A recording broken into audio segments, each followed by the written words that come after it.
मुख्यमंत्री जयराम ठाकुर ने जिला मंडी के सराज विधानसभा क्षेत्र के अंतर्गत जंजैहली के निकट कुठा मैदान में आयोजित राज्य स्तरीय जल दिवस की अध्यक्षता की।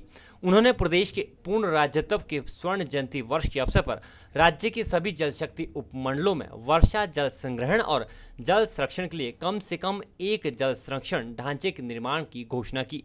मुख्यमंत्री ने कहा कि प्रदेश सरकार ने यह निर्णय प्रधानमंत्री नरेंद्र मोदी के जल संरक्षण और वर्षा जल संरक्षण के संकल्प को पूरा करने के उद्देश्य से लिया है। उन्होंने प्रदेश के निर्वाचित प्रतिनिधियों से जल संरक्षण और वर्षा जल संरक्षण की दिशा में कार्य करने का आह्वान किया। उन्होंने कहा कि प्रदेश में जल की गुणवत्ता जांचने के लिए जून माह के पहले पखवाड़े में एक विशेष अभियान चलाया जाएगा, जिसके अंतर्गत गाँव, स्कूलों और आंगनबाड़ी केंद्रों के जल के नमूनों की जांच प्रयोगशाला में की जाएगी।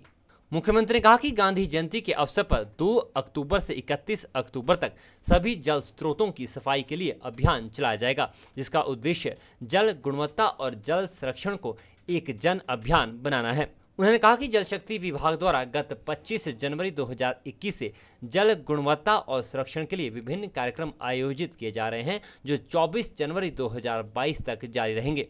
उन्होंने कहा कि प्रदेश की सभी 3615 पंचायतों में विशेष ग्राम सभाएं आयोजित कर गांव के लिए कार्य योजना तैयार की जाएगी और गांव जल व सफाई समितियां गठित की जाएगी। उन्होंने कहा कि वर्तमान सरकार ने जब सत्ता संभाली थी, उस समय शिमला शहर जल की गंभीर समस्या से जूझ रहा था। सरकार ने शिमला शहर के लिए 80 करोड़ रुपए की जल आपूर्ति योजना के निर्माण का निर्णय लिया, जिसे 1 वर्ष के भीतर पूरा कर लिया गया। मुख्यमंत्री ने कहा कि प्रदेश और विशेषकर मंडी के लोग स्वर्गीय रामस्वरूप शर्मा को याद रखेंगे, जिन्होंने सांसद के रूप में अपना कार्यकाल के दौरान क्षेत्र के लोगों की विकासात्मक मांगों और आकांक्षाओं को सदैव महत्व दिया। उन्होंने वर्तमान प्रदेश सरकार को भरपूर सहयोग प्रदान करने के लिए क्षेत्र के लोगों का आभार व्यक्त किया। उन्होंने कहा कि यह क्षेत्र के लोगों की उदारता है कि भाजपा ने हाल ही में हुए सभी चुनाव और उपचुनाव में जीत दर्ज की है। मुख्यमंत्री ने कहा कि प्रदेश सरकार जंजैहली को राज्य के एक महत्वपूर्ण पर्यटन गंतव्य के रूप में विकसित करने के लिए प्रतिबद्ध है।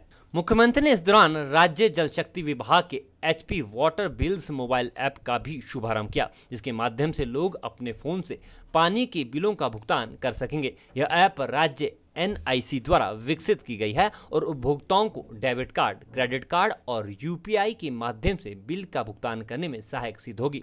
यह ऐप 1 मई 2021 से प्रदेश के लगभग 13,05,000 उपभोक्ताओं को सुविधा प्रदान करेगी। मुख्यमंत्री ने इस अवसर पर लोगों को जल संरक्षण के लिए जल शपथ भी दिलाई। इस अवसर पर वीडियो कॉन्फ्रेंसिंग के माध्यम से उन्होंने जल संरक्षण से संबंधित विभिन्न पंचायतों के प्रतिनिधियों और उपभोक्ताओं के साथ भी बातचीत की। मुख्यमंत्री ने जल शक्ति विभाग द्वारा आयोजित चित्रकला और नारा लेखन के विजेताओं को पुरस्कार और पंचायतों की महिला प्रतिनिधियों को जल परीक्षण किट वितरित की। इसके बाद मुख्यमंत्री ने 2 करोड़ 78 लाख रुपए की लागत से निर्मित लोक निर्माण विभाग सिराज के कार्यकारी अभियंता के कार्यालय भवन और राजकीय वरिष्ठ माध्यमिक पाठशाला जंजैहली में 2 करोड़ 50 लाख रुपए की लागत से निर्मित विज्ञान खंड का लोकार्पण किया। उन्होंने 4 करोड़ 22 लाख रुपए की लागत से निर्मित जंजैहली बस अड्डे का शिलान्यास भी किया। इस अवसर पर मंडी संसदीय क्षेत्र के सांसद स्वर्गीय रामस्वरूप के सम्मान में 2 मिनट का मौन रखा गया।